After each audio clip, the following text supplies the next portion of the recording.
Hoje eu vou fazer um resumo jurídico do caso Raluca, que envolveu Thaís, Jean L., Iane, Terry e outros tantos nomes que eu não vou citar porque eu vou focar nos personagens principais. Cabe destacar que é um vídeo com teor jurídico e com objetivo educativo, e não um vídeo de ataque, de calúnias, de difamação, de injúria contra a imagem de alguém. Não é um vídeo para incitar o tribunal na internet, nem tampouco é um vídeo recheado de opiniões. Tudo começa quando o Raluca faz um vídeo. Primeiro, por que começa quando ele faz um vídeo? Porque ao gravar uma conversa confidencial com uma pessoa, uma conversa ali, né?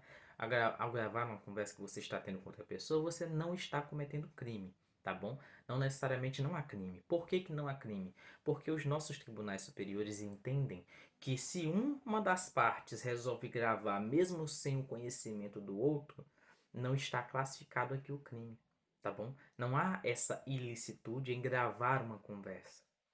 Porém, se você usa essa conversa, né, para alguns fins, aí sim vai estar classificado uma conduta criminosa, tá bom?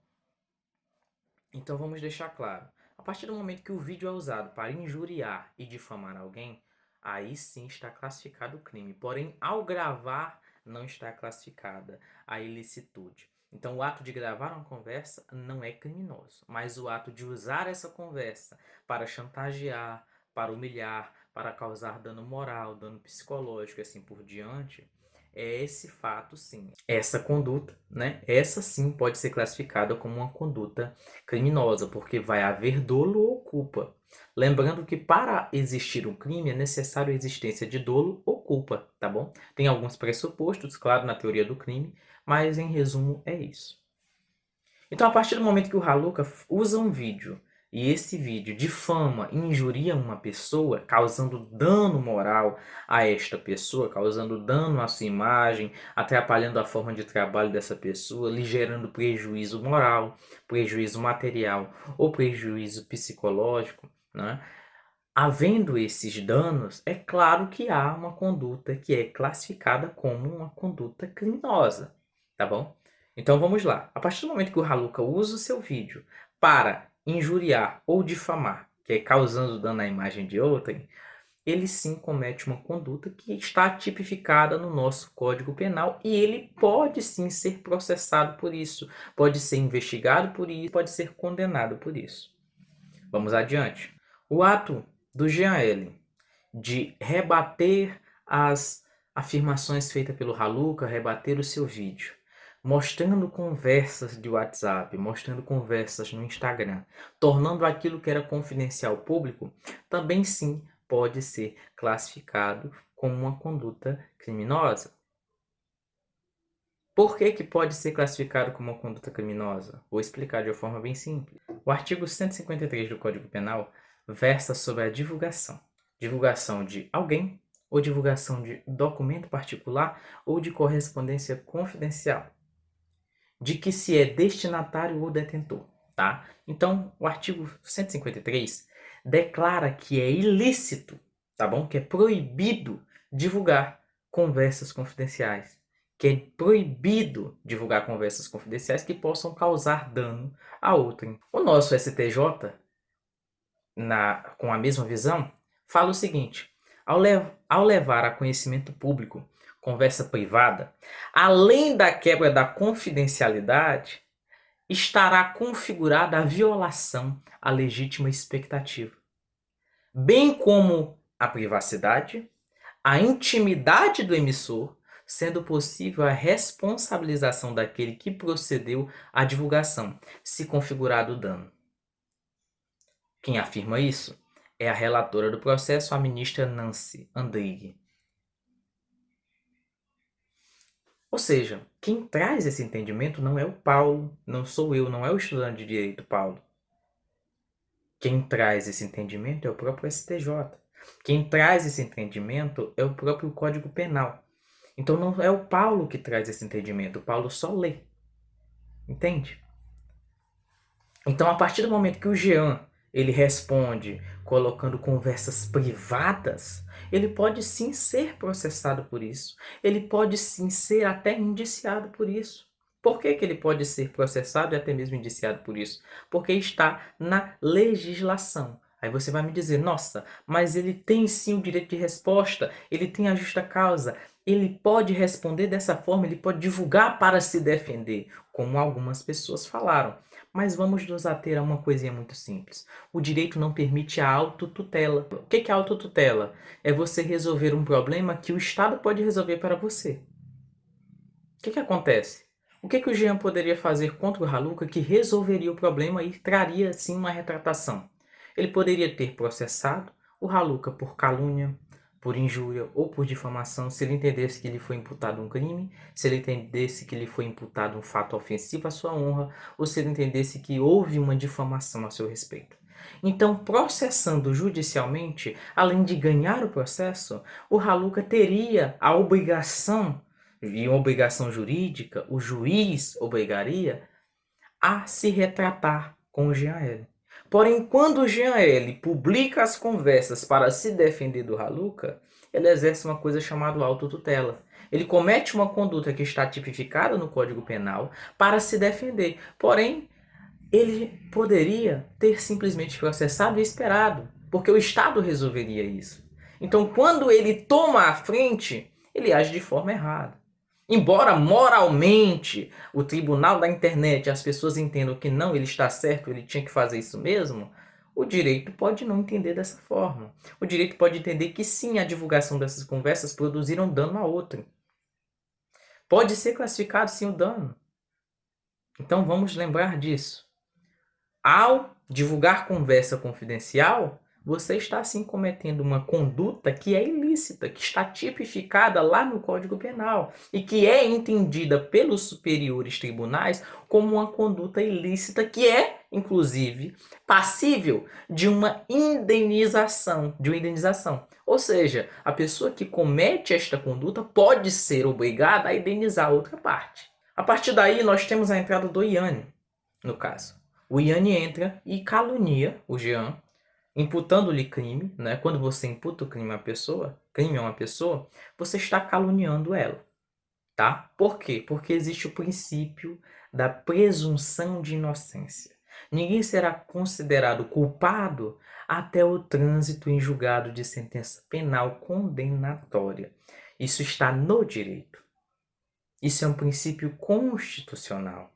Então, quando você imputa alguém de um crime que ela ainda não foi condenada por aquele crime, você está caluniando. E ao caluniar, você está cometendo uma coisa que é ilícita, que está tipificada também no Código Penal. E pode ser passível de um processo, pode ser passível de ser indiciado por aquilo, de ser, né, de ser condenado por esta conduta.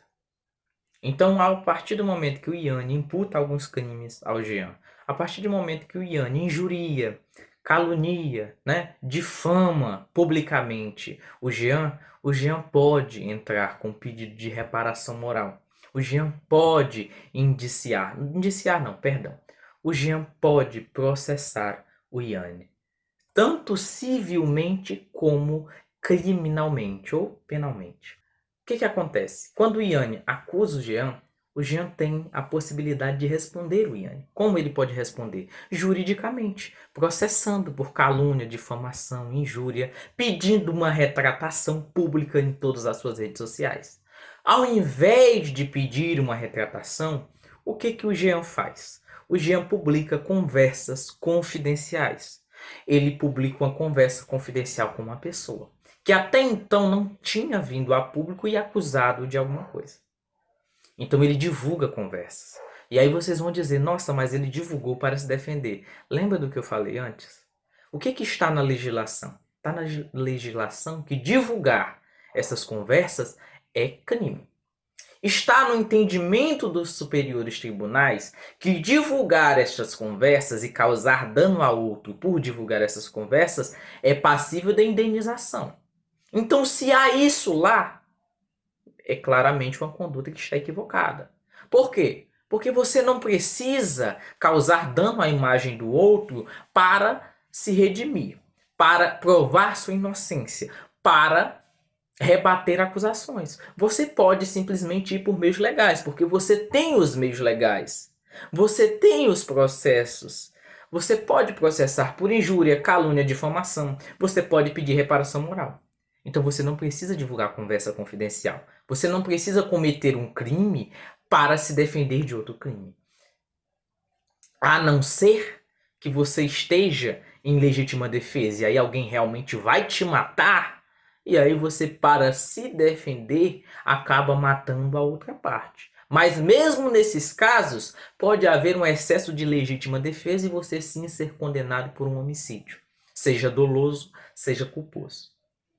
Então, a partir desse momento, a partir do momento que o Jean publica conversas com a Thaís, ele sim está cometendo um ilícito que pode ser processado por esse ilícito, pode ser indiciado por esse ilícito e pode ser condenado por esse ilícito. Não só isso, a partir do momento que o Jean divulga conversas com a mãe da Thaís, conversas essas que tinham informações extremamente confidenciais, conversas essas que tinham um teor de confidencialidade, conversa essa que não deveria vir a público, porque se a vontade fosse que viesse a público, não seria uma coisa privada. A partir do momento que ele divulga essa conversa com a mãe da Thaís, que inclusive revela informações confidenciais sobre a própria Thaís e que ela não queria que viesse a público, que lhe causa dano moral e até mesmo dano psicológico, como se apresentou nos stories dela, onde ela aparece chorando, ele também comete um ilícito. Agora, não só contra a filha, também contra a mãe. E ele pode também ser processado por isso, pode ser indiciado por isso e pode ser condenado por isso. A partir do momento que aparece uma menina no final do vídeo falando sobre uma conduta do Jean com ela, e ela tapa o rosto, e vamos lembrar, a Constituição diz o quê? É livre a manifestação de pensamento, sendo vedado o anonimato. Ou seja, você pode falar algo sobre uma pessoa desde que você mostre seu rosto, desde que você não fique no anonimato. O que acontece? A pessoa ali ela fica no anonimato e acusa o Jean de algumas coisas. Por que eu digo acusa? Porque ela dá a entender que uma conduta que o Jean praticou pode ser classificada ali como uma importunação sexual. Então o que acontece? Ela não mostra o rosto, né? Ela acusa ele basicamente de uma forma velada, que é como ela esconde o rosto, ela não vem a público. Ela causa sim dano à imagem dele, dano à honra dele. Ele pode classificar aquilo como uma injúria, como uma difamação, como uma calúnia, não sei. Não sei o que o advogado dele vai alegar, não sei o que ele vai alegar. Porém, sim, a pessoa que faz aquilo, que faz aquela fala, e ele conhece essa pessoa, inclusive, ela pode sim ser indiciada por injúria, ela pode ser indiciada por difamação. Acho difícil ser indiciada por calúnia, porque acredito que ela não acusa de um crime. Ela fala sobre uma conduta que ele teve. A Thaís, por outro lado, é bem difícil de classificá-la em algum tipo de ilícito, porque ela tomou muito cuidado. Nos pronunciamentos da Thaís, ela não citou o nome do Jean, né? No primeiro pronunciamento, ela não cita o nome do Jean, ela não acusa de ter cometido algum crime, ela não injuria, nem difama, nem calunia. No vídeo que ela traz, no vídeo onde a Thaís fala sobre o Jean, ela usa o direito de resposta dela, porque ele já tinha falado sobre ela em podcast, já tinha falado sobre ela em entrevista, já tinha falado sobre ela em lives, tinha deixado algumas coisas em abertos, coisas que prejudicaram a imagem da Thaís Coppel, coisas que trouxeram danos morais a Thaís Coppel, tanto que ela mesma fala isso em seus stories. Então ela faz ali o uso do seu direito de resposta, ela responde, mas sem cometer um ilícito. Ela não expõe as conversas que ela gravou no telefone dela do Jean. Ela, na verdade, usa as conversas que o próprio Jean deixou vazar. Seja por um amigo, seja por não sei quem, a grande realidade é que vazou. E essas conversas vieram do próprio Jean. São provas irrefutáveis. Isso é uma prova irrefutável. Uma gravação de uma conversa privada que veio do próprio telefone do Jean, que foi vazada. Ou seja, classificando assim que ele gravou e divulgou. Seja para uma, seja para duas, seja para três pessoas, ele divulgou. E ao divulgar, ele cometeu sim um ilícito, tá bom? O que acontece? A Thaís ela vem, se defende de algumas coisas, conta o lado dela da versão. Ao contar o lado dela da versão, ela dá lugar ao Terry. O Terry, ele responde, ele faz algumas falas que podem sim ser classificadas como uma injúria, assim como algumas falas da Thaís podem ser sim classificadas como uma injúria, e eles podem sim ser indiciados por uma injúria. Acredito que uma calúnia não, porque eu não vi em nenhum momento eles imputando um crime ao Jean. Ser manipulador não é um crime. Ser um psicopata não é um crime. Não há um crime para punir um manipulador, uma pessoa com transtorno de identidade antissocial. Não há um artigo para punir quem sai por aí manipulando ou conquistando ninguém. Então, por isso, não há uma calúnia. Uma difamação, acho difícil ser classificado uma difamação pela parte da Thaís e do Terry ao Jean, porque eles vêm responder alguns apontamentos que lhes são feitos. Eles vêm responder algumas coisas que lhes foram imputadas. Então é difícil trazer um entendimento de uma difamação, de uma calúnia a eles. Pode-se ser classificado algumas falas como injúria. Acho um pouco difícil se provar. Em resumo, o caso funciona da seguinte forma. O processo em que o Jean processou o Raluca por ter exposto conversas e ter o difamado, ele pode ser ganho. Porém, o Raluca também pode usar da via de mão dupla do direito civil para pedir reparação moral ao Jean L. pelo Jean L. ter publicado conversas privadas com ele. E por que isso? Mas o Jean postou para se defender. Mesmo que ele tenha postado para se defender, havia meios legais para resolver isso.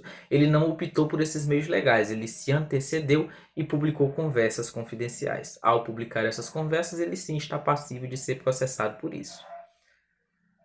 O processo do Jean contra o Yanni, com certeza é um processo ganho, acredito eu. No meu ponto de vista, é um processo ganho, porque o Yanni o calunia, o injuria e o difama. Também o ameaça, faz pressão psicológica em seus status. Então acredito que este processo contra o Yanni, o Jean ganha.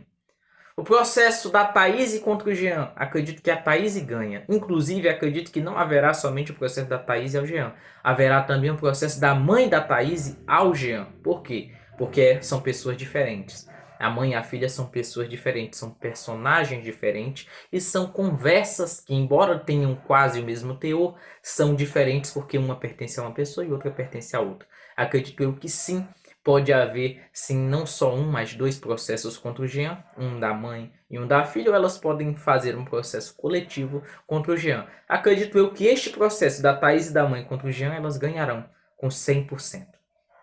Então funciona da seguinte forma, em suma, o Jean pode ganhar o processo do Raluca, mas o Raluca também pode ganhar o processo do Jean. Outro detalhe, o Jean ganha o processo do Yanni, mas perde para a Thaís e para a mãe da Thaís. Juridicamente é isso. Deixo claro que tudo o que eu falei aqui está dentro do nosso ordenamento jurídico, é a lei, é como funciona. Mesmo que alguns digam que está errado, mesmo que alguns achem que está errado, a lei vai continuar sendo a lei. A lei é a lei, embora todos estejam agindo de forma equivocada. Ela permanecerá como lei, a não ser que alguém vá lá e revogue, coisa que eu acho muito difícil. Termino meu vídeo aqui, agradeço a quem assistiu até aqui, peço que se inscreva no canal e bola pra frente.